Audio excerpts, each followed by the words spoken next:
Hello and welcome back to the Legal Cheek podcast. My name is Julia Szaniszlo, and I'm joined once again by my fellow writer and editor, Ryan Scott. Hi, Ryan. Hi, everybody.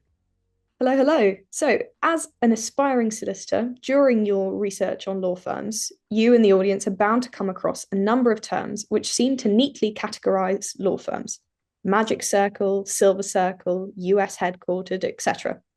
However, what many of you do not realize that these labels, though still widely used, no longer tell the full story. The landscape of the legal profession has shifted dramatically with the rise of US law firms in London, transatlantic mergers, and the near universal adoption of the global law firm identity.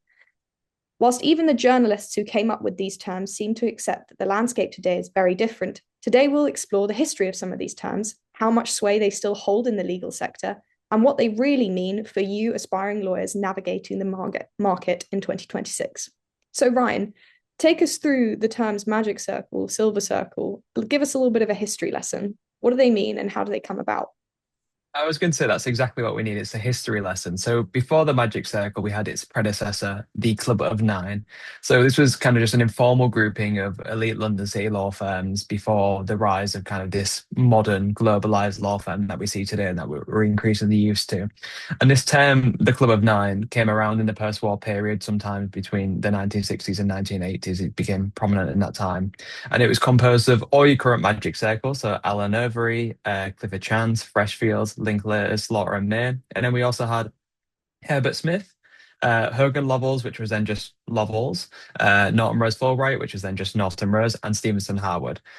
There was no kind of strict criteria for membership. This was like an informal kind of a grouping, an informal sort of club. But there was a few common characteristics between these nine firms. It was usually that there was all major city commercial firms. They all had very elite corporate and institutional clients. They had this elite prestige as well, and they had a strong focus on banking, shipping, and corporate practices, which I guess the City of London was known for back then. So what did the Club of Nine do? It was kind of like a an informal network or members club of the big cities at that time. So senior partners would meet at dinners and well, meetings, and they'd discuss any matters of mutual interest. So things about the legal market, business conditions, economic affairs, anything of relevance to basically all nine of them. There was also this informal kind of no poaching culture. It wasn't an agreement per se. It was just kind of an understanding between the firms that they would not aggressively recruit each other's partners or associates or any kind of high ranking employee at these firms. And it kind of reflects how small and insular the city market was back in the 60s to kind of the 90s.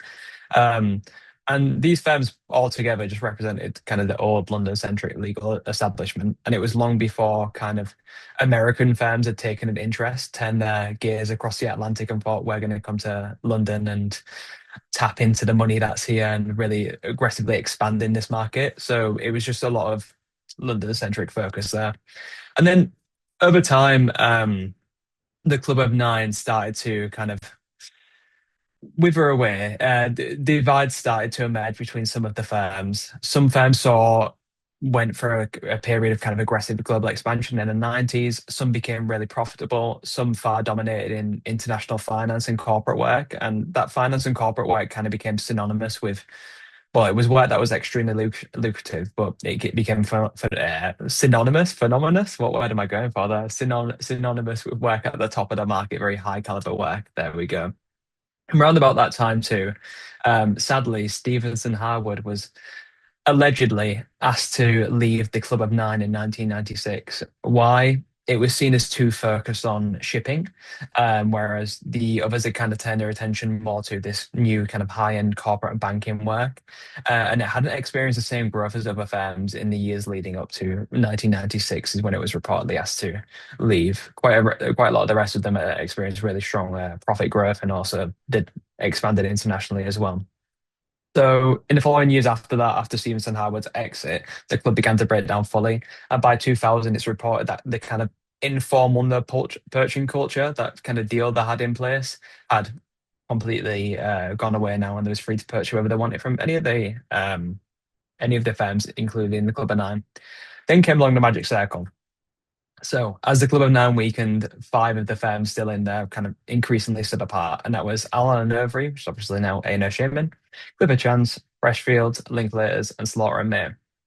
There was some similar shared characteristics between these firms, similar to kind of what was in the Club of Nine, but they stood out the most. So there was extremely highly profitable. They had experienced international expansion. They had really prestigious reputations. Quite a lot of them hired very highly from Oxbridge and other top unis. They had an institutional client base and had dominance in banking and M&A.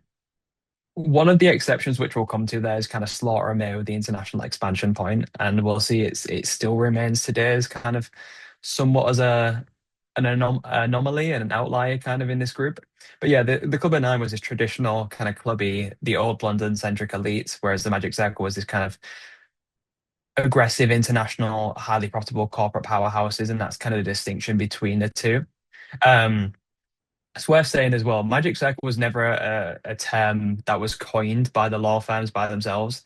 It was something invented by journalists. I think it's attributed to someone, the lawyer, sometime in the 1990s, who just referred to these five firms as the Magic Circle and then just stuck. And it's used all the time now in kind of um, in it's used all the time, like shorthand to refer to these firms in marketing and recruitment material, not necessarily marketing and recruitment material by the firms, but by legal recruiters. You'll see it on people's LinkedIn bios, everything like that. But it's interesting to see that the firms never explicitly refer to themselves as Magic Circle on their own websites. So we'll talk about a couple of the anomalies. So Slaughter and May, it was a lot less international than its peers, and it still is to this day. I believe its only offices are the one in London, Beijing, Hong Kong, and I think they have like a competition law focused one in Belgium. So it only has four international offices, and I don't think people very often get seconded to any of those other international offices.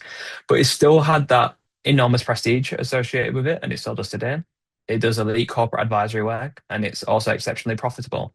I don't think they publish their profits per equity partner that often, but when they have, it has been much higher than the rest of the Magic Circle. So I think that kind of boosted it into the Magic Circle, even though the rest of them were very, very international. But then you ask, why didn't HSF make the cut? So that was extremely prestigious, even at the time the Magic Circle was created. But its kind of specialism was in disputes. That's what it was known for. That's what it was really good at. And it still remains one of the best firms out there for disputes. It was less dominant in banking and corporate work, and it was less internationally expansive at the time. So that's probably why it didn't make the cut into the Magic Circle.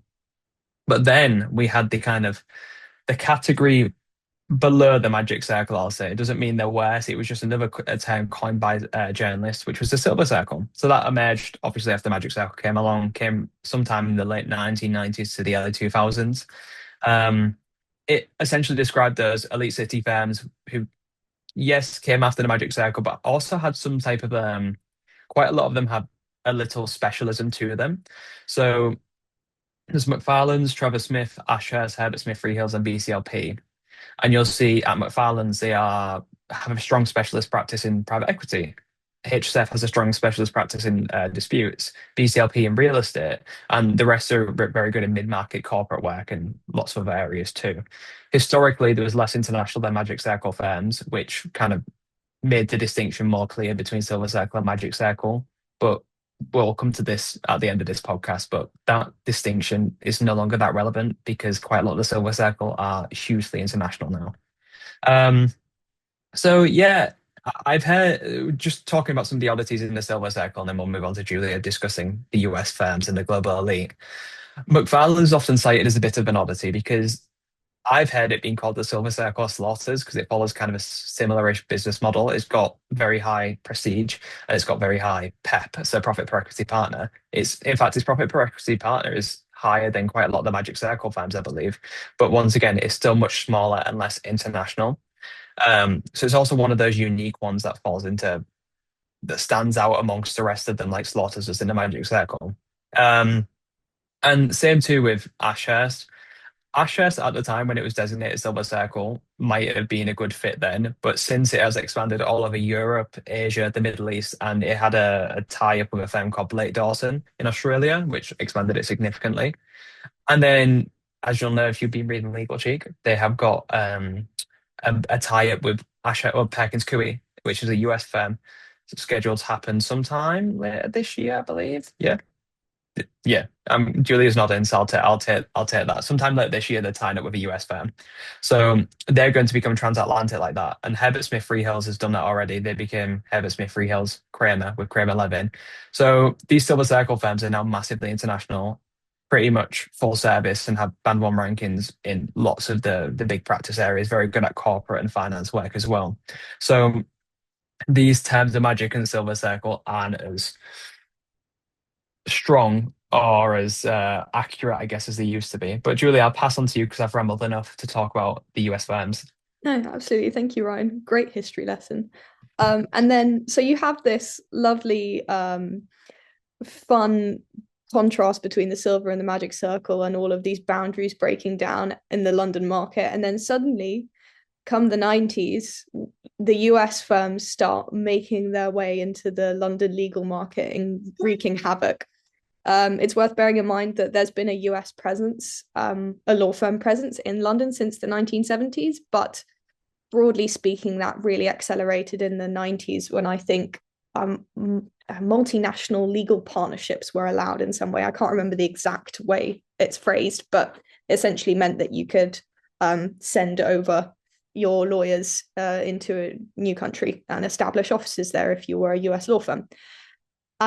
But a little bit of history as well on the US front. I won't go into too much detail because obviously we're UK based, but lots of the law firms in the US, especially the ones that came out of New York, those elites that we think about when we think of the big US firms, were originally termed, a lot of them, white shoe law firms. You might have heard this term thrown around.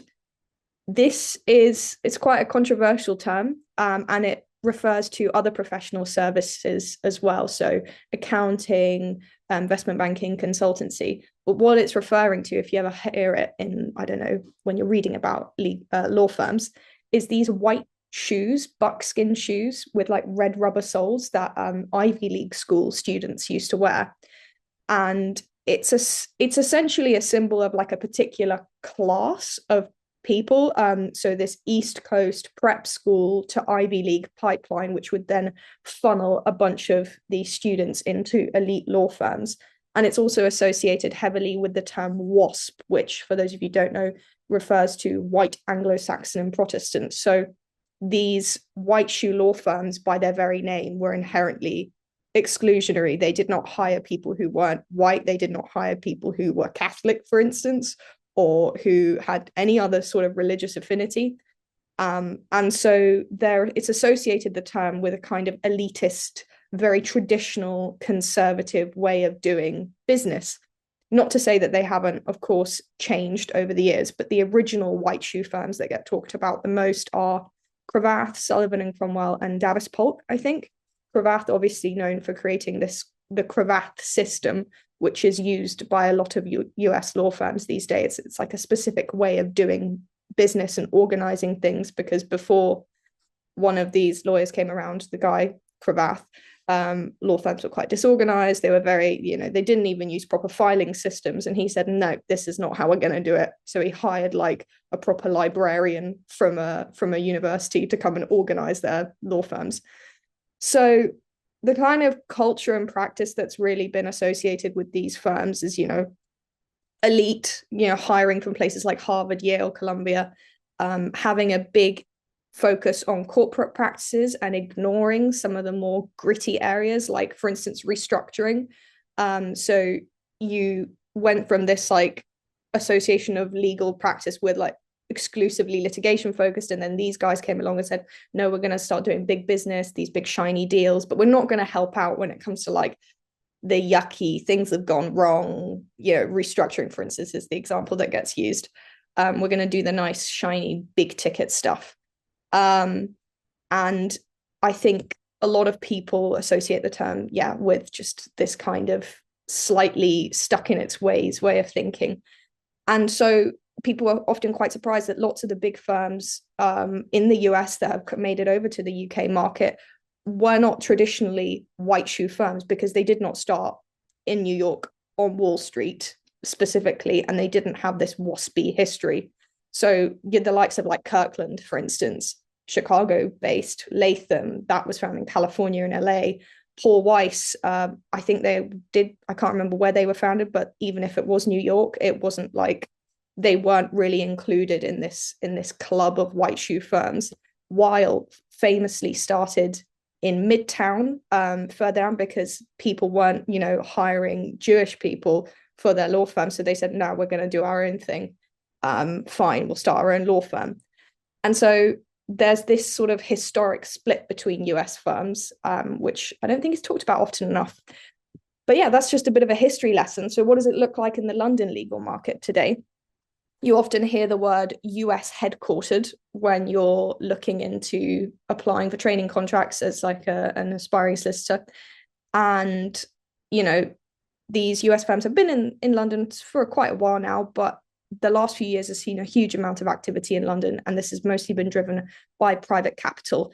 So private equity houses, US private equity houses have wanted to do a lot of work in Europe, so they've used London as their jumping off point. And this has meant that loads of the big PE-focused firms from the US, like Kirkland, like Paul Weiss, like Latham, and like Goodwin or Gibson Dunn, have come over and started really driving and focusing on their London offices. And even firms that have historically had a London office for quite a while have just been expanding their London office. For instance, White & Case, been in London for decades now, but their London office is so much bigger than it used to be. I think it's only 5% smaller as of a recent figure I saw, it's only 5% smaller than its US counterparts. And so then its New York counterparts. So what kinds of work did they do? Well, originally, they obviously started out with a lot of private capital-led work, so PE, but they've increasingly expanded to be much more full-service outfits. And this has meant that they've really shaken up this Magic Circle, Silver Circle system, because what were originally a group of upstarts who maybe started with like 3 or 4 lawyers have become these huge offices that do much of the same work that UK-based firms do. And then on top of that, you have those firms which have started to merge with UK outfits as well, which have created these huge global firms, these transatlantic firms through along the nylon corridor. And that's caused even more of an issue for Magic Circle firms with regards to recruiting, with regards to competing for work. Lots of these US firms or these global firms are now winning the mandates for massive corporate deals, which, you'd think would traditionally be reserved for the Magic Circle, because that's where the prestige and the history lies. A lot of law firms rely heavily on historic ties and historic links, but that's being increasingly called into question because these massive firms are coming over and saying, nah, do you know what? We'll nick that mandate from you. And yeah, so I'm sure we'll get into it a little bit more when we just discuss like how relevant these terms are. But also just an interesting thing that I noticed when I was just researching for this podcast was it's really worth looking at how law firms self-describe to try to see how much the market has changed. I looked at the Legal Cheek Most list and I just put all the firms into a big list and I checked through each one and saw, okay, so how are they describing themselves? Almost exclusively, they're saying either we are a global law firm, a leading global law firm, an elite global law firm, or sometimes they call themselves an international firm. It's quite funny that Slaughter and May call themselves international rather than global, which is quite telling given what Ryan was saying. They call themselves a leading international firm. Sorry, got to include the leading. But yeah, so firms are increasingly saying, don't call me Magic Circle. I think Freshfields famously said that, and they're on their part investing heavily in the US. So it's almost like going backwards, not backwards. So it's like a mirror image of what's happening with US firms in London. The US seems to be holding so many people's attention when it comes to legal sector investment. And yeah, I think there are many ways in which it's growing slowly irrelevant as the Magic Circle, the Silver Circle, and all these old labels are growing more and more irrelevant, especially when you think about, applying as a young lawyer. Is it worth the prestige, or should you be looking elsewhere because the quality of training might be equally as good at somewhere that isn't as traditionally prestigious. But yeah, I guess we can get into that now, Ryan. What does it mean to like what do these terms mean today? Do they still hold sway for you? I mean, you are a future Magic Circle trainee. How Mm. much does that mean to you? I think it's like it's very effective recruitment shorthand. So it's good in the sense that they give you some broad generalizations about the firms you're going to be applying to or firms you perhaps want to target. I've got an analogy. So at GCSE for biology and chemistry, you learn a lot of things. Then you get to A level and you learn that a lot of the assumptions you learn at GCSE in biology and chemistry were wrong. And you have to unlearn those assumptions, those generalizations about the topic. And I feel like it's the same with Magic Circle and Silver Circle, where you can make some very broad generalizations about these firms, which for the most part can be true. But then once you dive into them a little bit deeper, you realize actually there's a lot of exceptions to this. There's a lot of things that are wrong with this kind of description. So the thing I would say with all of the Magic Circle and all the Silver Circle is that they've all clearly got very elite clientele. You're going to have great career prospects if you go to any of them. You're going to get top tier work, you can get top tier training, and it's also the best pay of any UK based firm well, in the UK. Obviously, there's a lot of American firms that came over to London and they're paying a lot higher now. But any UK based firm, you're going to get the best pay out of Magic Circle or Silver Circle firm.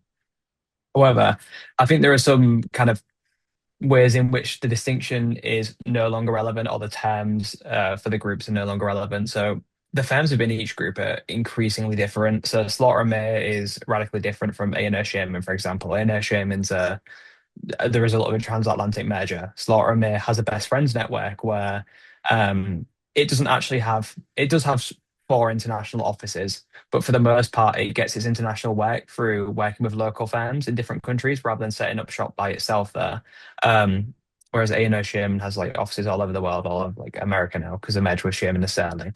Um, as Julia said as well, Fresh Shields has explicitly renounced the term Magic Circle, and I think it's using the term now. It wants to be part of the global elite. It said as it continues its expansion in the US. Um, but I do think there are some areas where kind of the Magic and Silver Circle distinction reigns a bit true. So, for example, in culture, um, I think at the Magic Circle there are a lot longer hours expected of its lawyers there, and they have higher expectations. At least that's what's said about them, and that's also reflecting the fact that they pay more money. Um, We've done research at Legal Cheat before based on our surveys of junior lawyers and trainee solicitors at these firms. And based on that research, we kind of compiled together what the average working day looks like for lawyers there. And for the Magic Circle, it was generally much higher than it was for the Silver Circle firms. So it does kind of reflect that suggestion that there is a nicer work-life balance at Silver Circle firms than there is at Magic Circle firms. Another point is that the pay is different. So the Magic Circle always kind of moves in tandem with each other. If one of them makes a pay increase, the rest of them will follow. And I think that's one way in which it's hard for them to say we're not part of this Magic Circle group, but at the same time they are paying the exact same as every other Magic Circle firm on there. Because it's like it's almost like they know they're attracting future aspiring solicitors through the pay package. And they know that if they're going to continue to attract people for a pay, they've got to be in line with all the rest of the Magic Circle firms. But then they're saying, oh, well, actually, we want to be part of the global elite. They all pay 150K, the Magic Circle, but the Silver Circle is quite different. There is a huge disparity in pay there. So for newly qualified solicitors at the Silver Circle, I think the highest is Herbert Smith Freehills Kramer, who pays 145 grand. And the lowest is BCLP, which pays, I think it's 115 grand. So there's about a 30K difference there. Another area of difference is practice areas. So the Magic Circle are nearly almost, I think they are all full service and almost have band one rankings across the board of all kind of major practice areas you'd look at.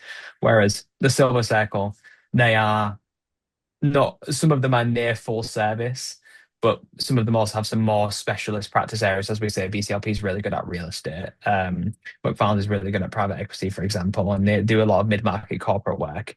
Also, with the international presence as well, it tends to be greater in the Magic Circle firms. But as we discussed before, Ashurst and HSFK have offices all over the world now as a result of kind of their merger of the past few years and tie-ups.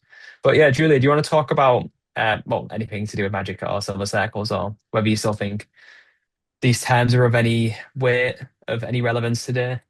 Yeah, I think what you say is true. It's still quite helpful, especially I think the analogy is very good that when you're first getting into understanding how this entire world works, it's a useful way of showing, people that, oh yeah, this is a group of law firms that are, extremely consistently elite across a number of practice areas, and they've been so for a very long time.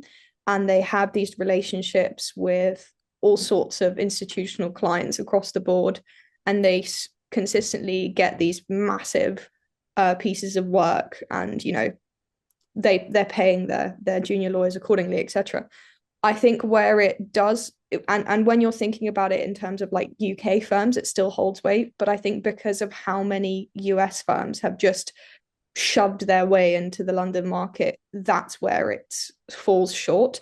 I think it doesn't fall short when you're thinking about it in a purely UK context, but just because so many US firms have now like made their way into London, it's no longer sort of, I think it's no longer accurate to say that you'll only get the best kind of training and the best sort of perks and the best ways of doing things at Magic Circle firms. And I think that's how a lot of people still understand it when they're researching firms.